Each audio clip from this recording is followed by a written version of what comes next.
na ako ngayon. I'll be using my sewing machine over here. Yes. Yeah. Magre-repair ako ng gardinen.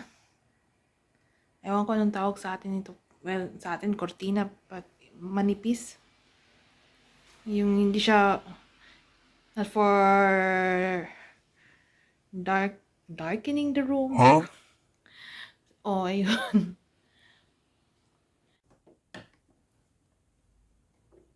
So, yeah, magre-repair tayo ng cortina. Curtains. Here, they call it gardinen. Kamusta na kayo dyan? Tagal ko na itong yung paggamit ng sewing machine. Pinaplano ko na to dati pa. Nang nalaman ko na mahal ang pa-repair ng cortina or pa-customize sa cortina. Mahal dito sa Switzerland. As in, yung mga service fee ng mga mananahi. Sabagay, yung cost of living dito, mahal din. So, ayun, dapat matuto tayo manahi. So, yeah, dati ko na itong pinaplano bilhin. Bagong bili lang kasi ito. Then, nanonood lang ako ng YouTube on how to use a sewing machine. And I bought the Toyota Eco 26C model. Okay naman siya. Hindi katulad ng ibang machine na nagsaslouch ka. Ito, diretso na yung tingin mo ba? Hindi yung ganyan ka pa. Ayun. Hindi naman siya ganong kamahal. Okay lang. Tsaka light. Hindi siya mabigat. Ayun. So, ito ha. Ito yung sa IKEA. Yung isa. Itong mahaba na ito. Like, hello? Ewan ko saan ito ginagamit talaga. Baka sa glass. Yung mga buildings na, yung pinaka-wide na bintana. Yung one glass window na wide, yung sa mga gusali. Yung bintana kasi namin, yung classic, yung pwede mo open yung isa, pwede mo open yung isa rin. Ayun. So, ito, good for two sides sa bintana. May sobra pa konti. So, ang ginawa ko, kinat ko. Ito na yun siya. Kinat ko dito. Medyo straight siya, pero kailangan ko ganyan lang. Basic. Nakikita ko sa YouTube paano nila ginawa. So, sabi ko, kung kaya nila, kaya ko din. Confidence lang sa sa sarili. Ito yung dalawa. Ito yung extra tela. So, ito, pwede ko lagyan ko ng cotton, gawin kong parang laruan sa anak ko. Marami kang magawa sa extra na tela. Marami sa YouTube, mga basic use on how to use the sewing machine. Check nyo. Madali mo lang matutunan. Di mo kailangan itong ganitong machine. Okay na yung basic sewing machine. Meron mga mga ibang brand. Singer. Okay rin yun. Ang pinakamahal dito na sewing machine, Bernina. Ay nako. Sobrang mahal. Sobrang mabigat rin. Kargahin. Ay nako. pa ako expert dito ha. So, chill na.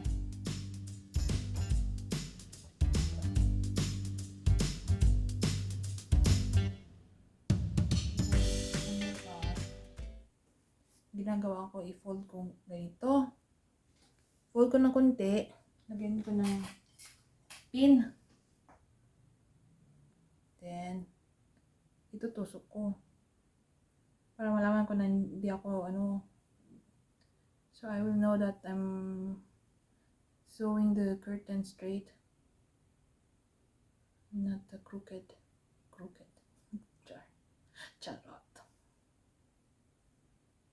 Anyway, ito siguro. Okay na to.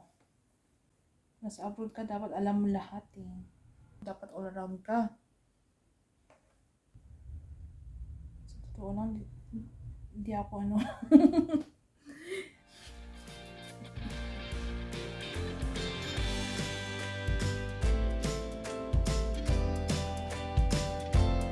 medyo bulol ako sa Tagalog.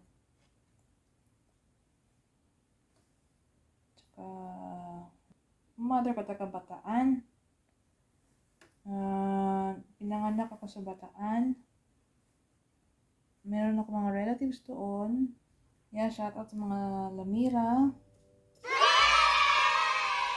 Mga relatives ko.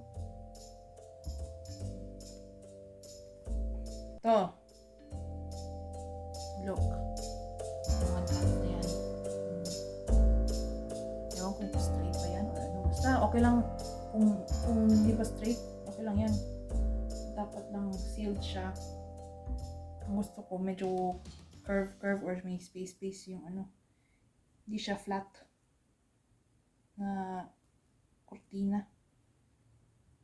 Okay lang yan. So, ganito pag dito ko i-start, yung tusok dito yung bilog. So, kung andito na yung tahi, tanggal na lang, ganyan.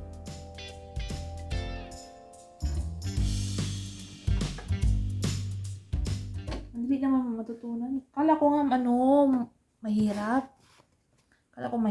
Dali lang pala.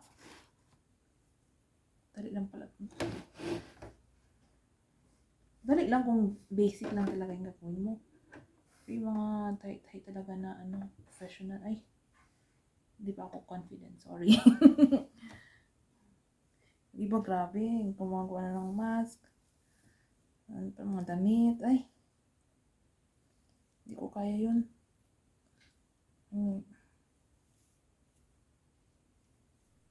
Malay mo baka kung may kung passion ko talaga to or pwede pagkitaan tong machine. For now, basic lang. Talagin mo ko. Yan. Ito. Larga. 1, 2, 3.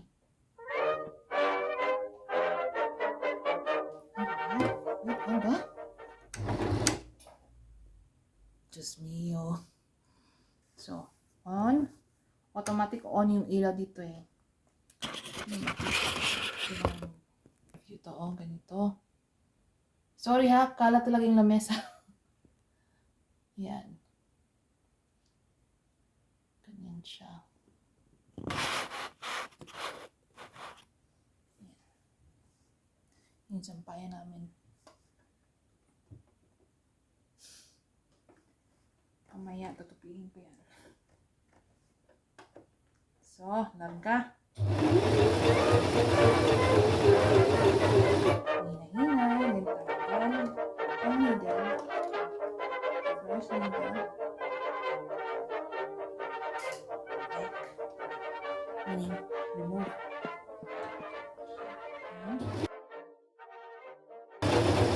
Stop. Kunin ang needle. Second needle back.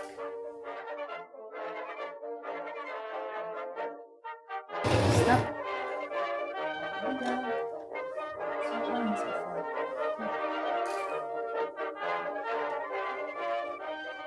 Ano na ito eh. Tagal ko na itong gusto bilhin. Inaano ko lang kung okay ba siya, magamit ko ba siya. Okay naman siya, magamit talaga siya, of course. Mga ano, repairs. Cut. Tingnan natin. Okay ba? Okay ba sa alright? Medyo hiwi siya or not straight, okay lang yan. Pero kung stricto ka masyado, gusto mo na straight, hindi, tanggalin mo, then go back to sa area na hindi straight. Itong gamitin mo. Stitch Ripper. Okay na. Itong gagamitin mo. Tanggalin mo yung mga sinulid. Okay naman, hindi. Tsaka sa, ano naman to? Sa bahay. Sa bahay lang, hindi siya, ano. Kung ibenta mo, hindi, dapat straight kasi mga customer mo, ano talaga yung mga mata. Wala naman, hindi naman masama na ganun. Ano lang talaga yung customer. Gusto correct. Perfect.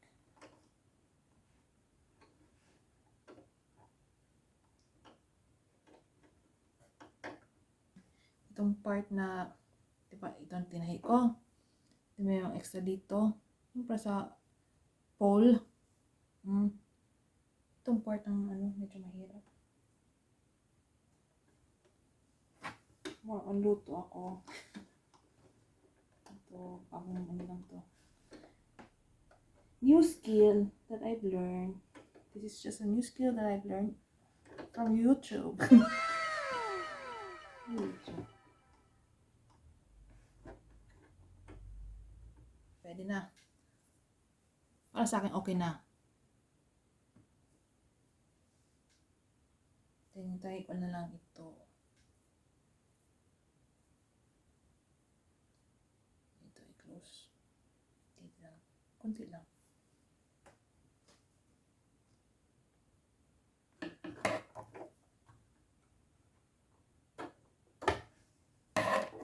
Then, pati mo lang yung mga extra sinulid.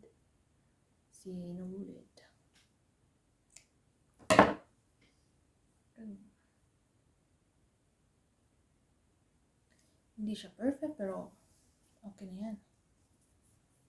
For a beginner, okay na yan. So, yeah, itong machine na to, binili ko to para, ano lang, for repairs.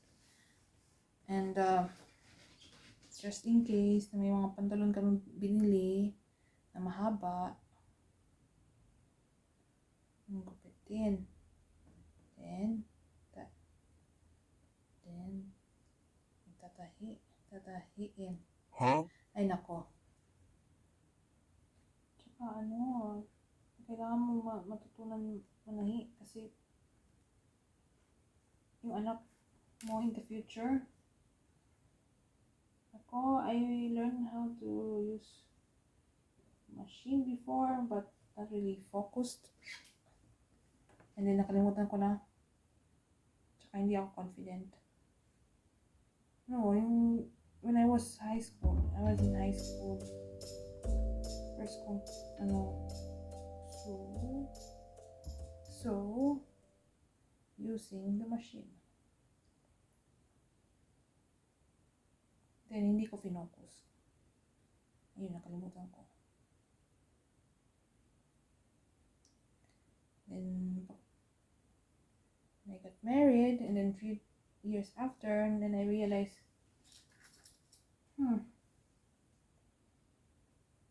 should have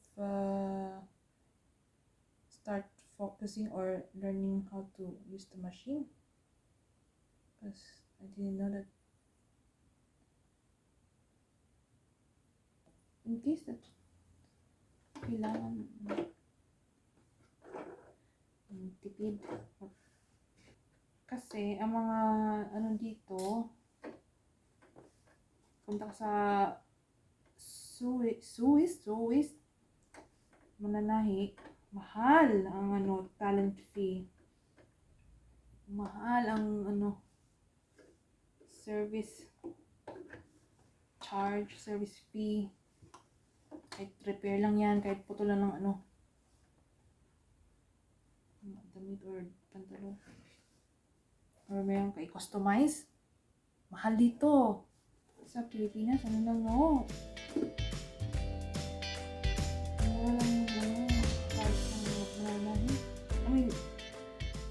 may ibang mahal, may iba rin okay lang. Ma-afford mo. Pwede mo pa tawaran, pero huwag naman tawaran kasi yan ang nila, livelihood.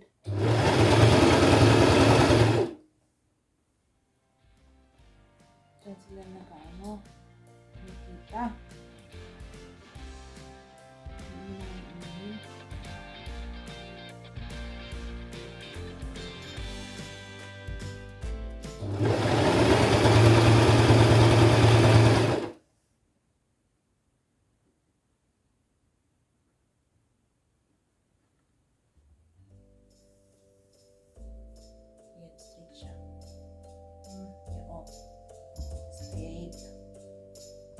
Ganun lang.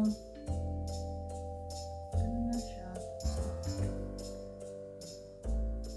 Kunti lang. Pang lang sa side niya. Ganyan.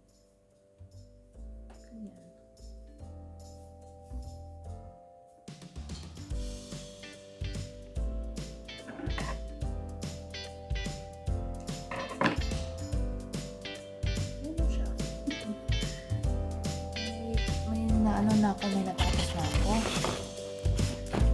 Okay. Andito sa kusina, nilagay. Model muna. Model muna yung kusina namin, yung bintana ng kusina namin. Maraming mga papel. Ay, nako. Ayan. Ganyan. Pwede mo siya lagyan dito. Pwede mo siya lagyan dito.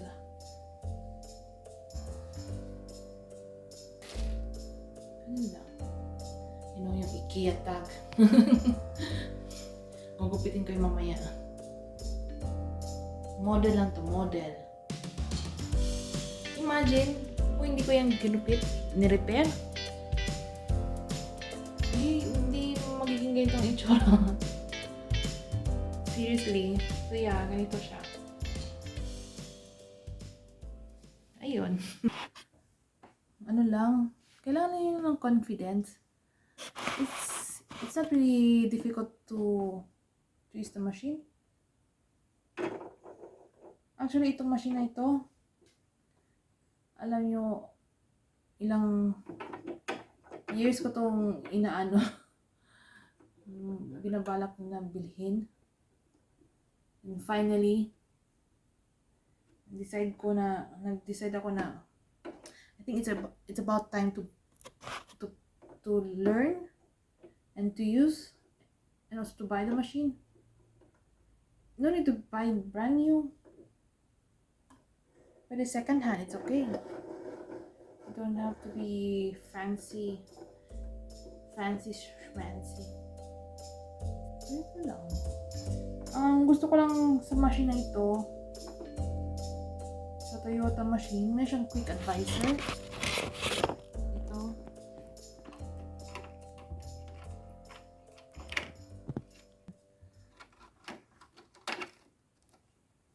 Ito, stepper. Yan.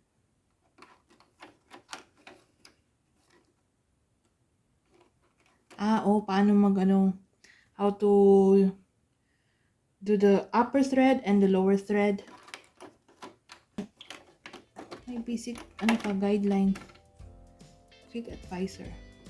Ito mga stitches, yung how wide or thinly stitch. Ito mga stitch. Ito yung mga lang, yung para sa back stitch. Kailangan mo itong pindutin, then yung step sa ilalim. So, may lagay yung ano mo. Sa extend. Then,